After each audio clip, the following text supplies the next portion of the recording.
Outra pergunta aqui, ó, em situações de empresas que enfrentam grandes crises, qual é o processo que vocês utilizam para decidir se é hora de sair? Cara, sobre isso eu tenho uma opinião que é mais ampla até.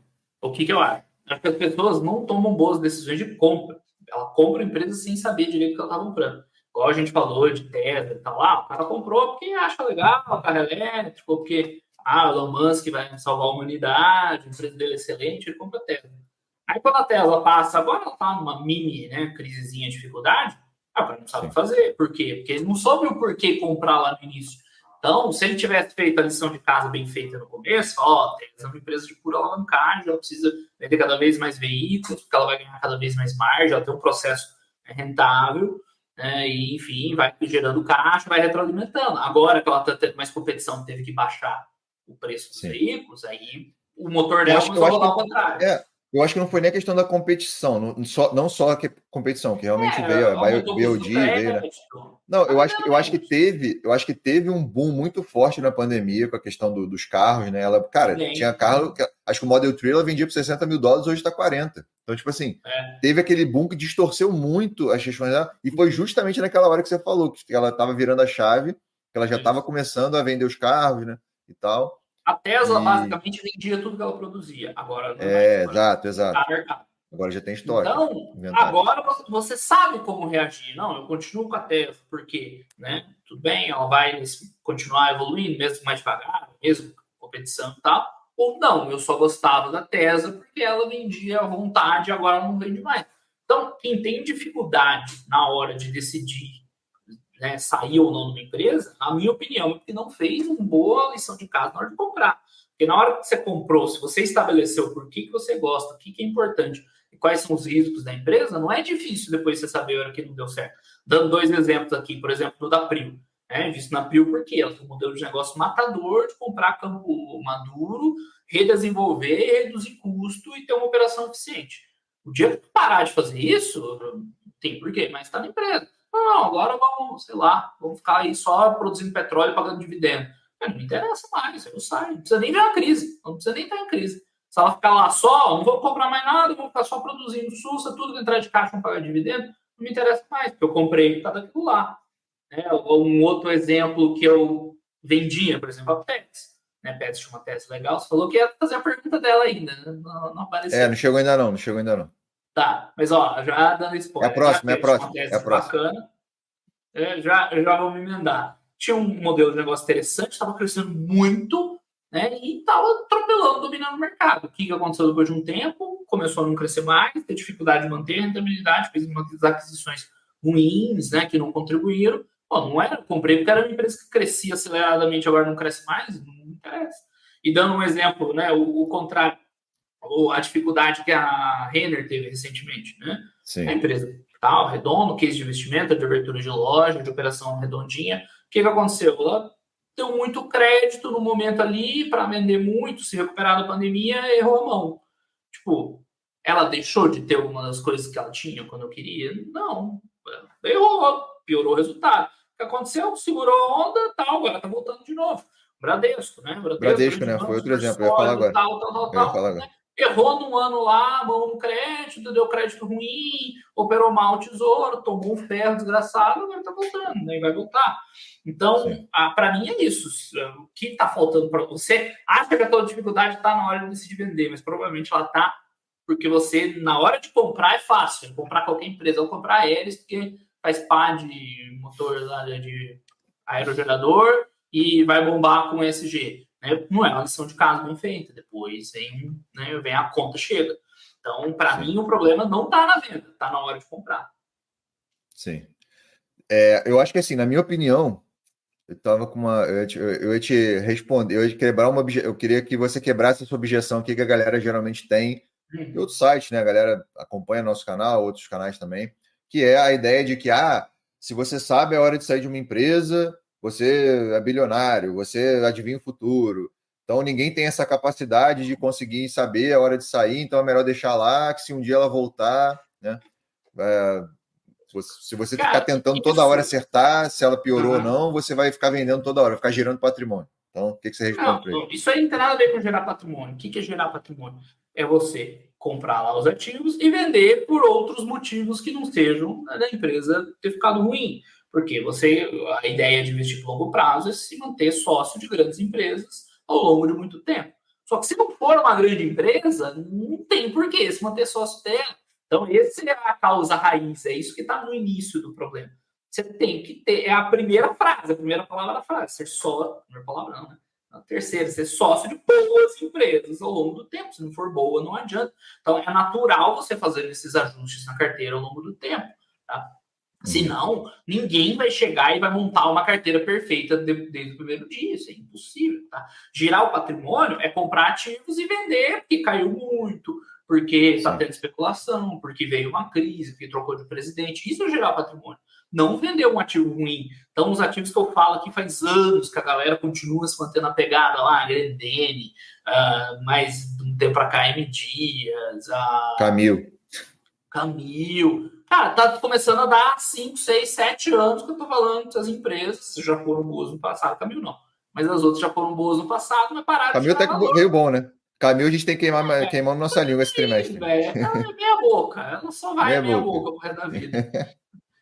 Aí o cara fica 7 anos com a empresa sem gerar valor, vai ficar 10, vai ficar 15, vai ficar 20. Então isso aí vai arrebentando a carteira dele no longo prazo. Imagina se eu tivesse ficado com todas as decisões erradas de compra que eu fiz na minha vida até hoje, cara. Ia ter metade da minha carteira em porcaria. Porque se você vai comprar número X de empresas. Ao longo do tempo, algumas vão se mostrar boas, outras ruins.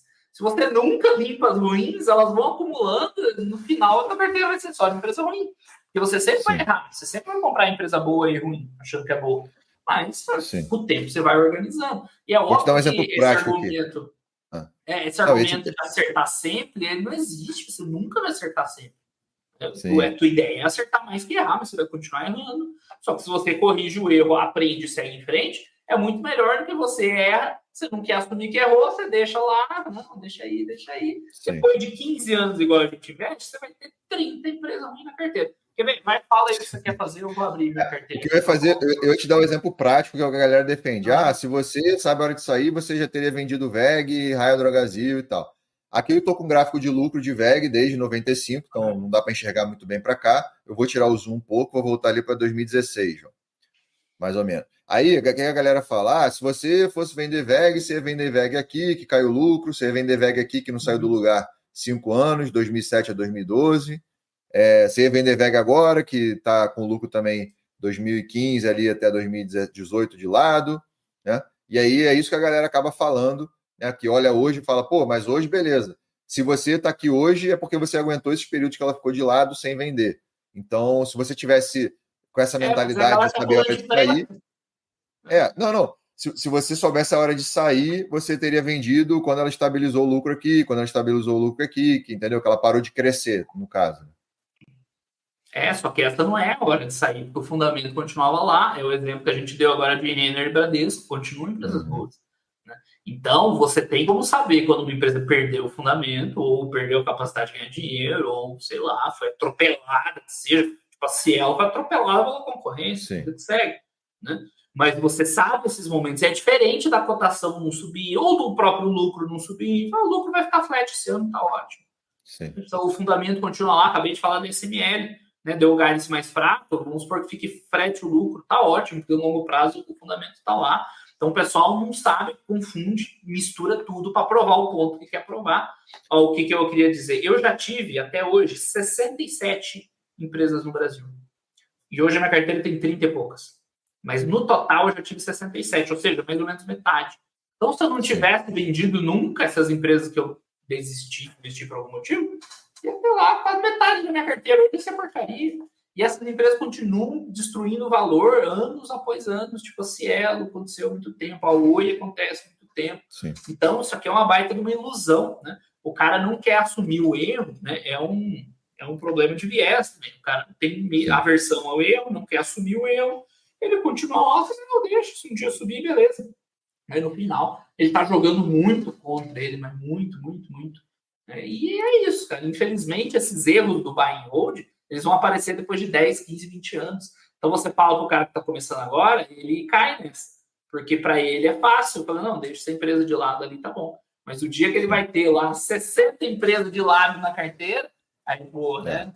Talvez eu já começa, já começa a ter uma parte do patrimônio. E assim, não que essas empresas não vão nunca mais gerar valor. Pode voltar um dia, pode crescer Aí a você volta a cotação. comprar. Né? Foi o que eu falei da Vale. A Aí, Vale eu vendi para exato, ela exato. Google lá atrás. Aí depois, quando eu vi que ela tinha o seu valor, eu voltei a comprar. Sem estresse, Banco do Brasil, eu já fiz isso.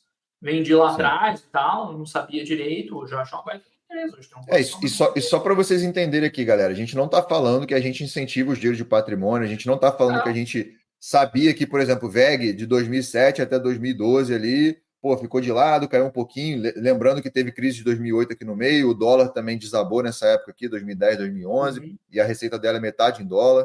Então, assim, óbvio que existem outros fatores, tá? A gente não é aqui está falando que é melhor que os outros, que a gente sabe prever o futuro, que a gente sabe quando uma empresa realmente piorou, que isso é uma das coisas mais difíceis de você também entender na Bolsa, né? Ainda mais se você tiver 30 empresas, como é que você vai saber se todas estão realmente muito boas e tal? Cara, fazendo uma análise mínima ali, eu acho que o Asvid ele pontuou algo bastante importante, que é você saber por que você está comprando a empresa. Então, quando você sabe por que você está comprando, provavelmente você vai conseguir enxergar melhor se ela realmente perdeu aquele valor que você olhou lá atrás, né? Só que se você não sabe o que você está comprando, você não sabe verificar se a empresa está piorando por causa de fundamentos, se é macro, se é micro, se é por causa de governança, se não é. Né? E isso hoje em dia está tudo muito fácil, tudo muito mastigado, seja aqui no Fundamenteiro, seja em relatórios do RI. Cara, as empresas vêm melhorando o release muito nos últimos anos. Você pode falar direto com a RI da empresa se quiser tirar uma dúvida em específico e tal, né? Se você não concordar com alguma coisa, se quiser confirmar alguma dúvida sua. Cara, tem vários sites hoje, não só Fundamentei aqui, para poder consolidar esses dados, para você olhar o histórico, ver se já aconteceu, se não aconteceu. Falar com outros investidores também que são sócios da empresa e têm outras visões, outros vieses. Então, eu acho que tudo isso junto te habilita, e você também, obviamente, estudando, por exemplo, num lugar como o Black, que te dá toda essa base para você poder ganhar um conhecimento sólido de longo prazo, que eu falo que é igual andar de bicicleta, né? Depois que você aprende, você nunca mais esquece. Né? A gente vai aprendendo hoje, eu e as Asvini, a gente já está num ponto que a gente vai aprendendo coisas pontuais, principalmente eventos meio atípicos que acontecem nos fatos relevantes, vai aprendendo. A gente pega uma sacada ali, por exemplo, a gente pegou lá com o Cristiano, que às vezes a gente já usa, mas não deixa tão claro para vocês. Então, são coisas que com o tempo vocês vão pegando, né? Mas que, cara, cabe a vocês também se dedicarem um pouco para poder conseguir ganhar essa base, para olhar aqui, pô, não, a VEG caiu aqui, pô, mas ela não perdeu os fundamentos, entendeu? É diferente você olhar uma Grendene ali que, cara, tentou vending machines, porra, virou fundo de investimento. O Asvid fez a análise recente dela, que eu vi lá, se eu não me engano, foi no Black. Acho que foi análise no Black. Cara, ele viu que ela investe 100 milhões de reais em COI, que é uma das coisas mais absurdas que tem aí de produtos financeiros no mercado financeiro. Então, assim, cara, já não gera retorno operacional. A empresa ganhou por anos mais dinheiro com geração, com caixa dela, né, com rendimento, com resultado financeiro pau a pau aqui, ó, até maior do que o resultado operacional. Então, assim, a empresa dando sinais claros de que a governança está completamente perdida. Você lê o release ali em 5 minutos, você consegue perceber isso. Né? Quando você lê uma vez, lê duas, lê três, lê 10 e a empresa continua com o mesmo ponto de vista, fala, cara, o que eu estou fazendo aqui? Entendeu? E é isso que a gente está falando. Porque os sinais hoje estão muito claros. As empresas têm o release ali para você ler, tem outras pessoas para você conversar, tem a gente fazendo análise aqui para te ajudar, tem um Black da vida para você ganhar conhecimento. Então, cara, hoje em dia realmente é muito mais fácil que antigamente. Né? Só se você não quiser realmente estudar nada, aí você compra lá um ETF, aí você investe através de ETF se você quiser, ou não investe na bolsa, fica só na renda fixa, que é melhor do que você ficar se estressando com isso aqui. Ah, piorou, não piorou, vou sair, vou ficar. Né? Mas eu acho que assim, se você der esse passo para entrar na bolsa, estuda minimamente para pelo menos chegar nesse ponto e falar, pô, não, eu acho que eu vou comprar essa empresa por causa disso, e se um dia ela piorar, eu vou tomar uma decisão de sair ou não. Né? Mas não porque eu vou adivinhar o futuro, ou porque eu sou bilionário que adivinha o futuro. Não. É porque. Pô, se a gente adivinhar o futuro, a gente tá aqui. Porque aí. Não estaria aqui falando para ninguém, né? Patrimônio, é igual você ter como é que é? Você tem um número na Mega Sena e você vai falar para todo mundo? Não. Mas é inegável, cara, que você vai melhorando, que você vai evoluindo, você vai tomando cada vez mais decisões boas que ruins. Isso é isso que vai gerando valor no longo prazo, junto com a passagem do tempo. Não é só sentar lá e esperar o tempo passar, porque você cheio de empresa ruim, você não vai acumular patrimônio. Vai passar assim. Eu acho que essa galera que começou a investir na época das redes sociais vai ter um efeito muito sério, que vai começar a fazer uns 5 anos, né? Que o pessoal começou a entrar ali em 2019, 2020 e tal. E como você fala, não, vai em longo prazo, beleza. Só que aí vai passar 5 anos, não vai acontecer nada, vai passar 10, não vai acontecer nada. E aí a galera vai ter a crise do, pô, eu tô investindo faz 10 anos, e cadê meu patrimônio? Né? Por quê? Porque o pessoal não aprendeu direito a investir. Não adianta você ficar com empresa ruim 10, 15, 20, 30, 40 anos, vai perder dinheiro no final. Então, esse é um ponto que você precisa entender antes de acontecer. Se você for esperar acontecer para aprender, vai passar a tua vida na tua frente e você perde tempo. Isso aqui é interessante também, vídeos que você agora, na verdade, era nessa pergunta que eu tinha falado da Pets, porque é uma empresa que está enfrentando uma grande crise, mas eu não acho que é questão de gestão, eu acho que é mais questão do setor dela e do macro, porque assim, é uma empresa de varejo que estava com crescimento forte, numa taxa de juros de 2% foi para 14%. Aí tu vai falar, porra, a Renner também pega um pouco disso, né? Porque é muito varejo, estava num crescimento forte até 2019, veio a pandemia, fecharam as lojas da empresa, vai fazer o quê? Não tem o que fazer. Ela tentou compensar no crédito, se ferrou, mas também não tinha outra opção, ela resolveu arriscar. Então, assim, não que as empresas ficaram ruins, mas são assim, pontos que cada investidor vai ter que analisar. Por exemplo, a Pets, às vezes para as vídeos ficou ruim para mim, não, ou vice-versa. Para ele eu entendo continua quem boa, para mim continua não. sócio da Pets, né? Ou está se tornando sócio agora. Não, né? Sim. A empresa tem lá a gestão, Empresa ela vai sólida, ficar com base, né? Tal. Sim. Não existe esse mundo. Agora, por exemplo, o cara que está na Oi ainda, isso não tem desculpa. Né? Porque o cara simplesmente não quer entender que ele errou e que ele perdeu dinheiro, seja lá qual motivo foi. Então, são coisas eu queria que você comentasse também, que eu separei alguns exemplos aqui, mais ou menos too big to fail, que era a Boeing, por exemplo, que está com esses balanços horrorosos aqui agora. Então, assim, como que ela se encaixaria nessa questão aí de sair ou não, né? Então, não necessariamente uma empresa grande que não vai quebrar, porque assim, a Boeing dificilmente vai quebrar, certo? Mas é uma empresa única que tem monopólio, né? Bem diferente. Uma empresa não quebrar, uma empresa não gerar valor. Isso também a gente não consegue separar. Tá? Então, esse too big to fail é uma besteira sem tamanho. Porque a gente quer ser sócio de grandes empresas que ao longo do tempo vão crescer, vão prosperar. Então, a Boeing, depois ali no final da década passada, ela passou por um monte de problemas sérios, né? Principalmente com os produtos dela lá, com greve agora, tá em greve agora, né? Acho que perdendo 1 bilhão por dia. Uma coisa foi puxando a outra, aí perdeu a gestão, porque os caras fizeram cagada naquela época do Max, né? A pandemia não ajudou, aí né, ela não se recuperou nesse sentido. Nas outras linhas de negócio lá, exploração espacial, militar, também tem os seus rolos. Então, a Boeing faz tempo que já está muito enrolada. Eu cheguei a comprar a Boeing, é um bom exemplo, porque naquela despencada da pandemia eu comprei Boeing. Porque qual que era a tese na época, né? Pô, empresa sólida. O mercado de aviões grandes é um duopólio, é Boeing e Airbus, não tem mais ninguém. E a aviação vai voltar, mais cedo ou mais tarde. As companhias aéreas, pode ser que não volte, as mesmas, né? Mas alguém vai estar voando. E alguém vai ter que comprar Boeing, vai ter que comprar Airbus, né? Simplificando a história.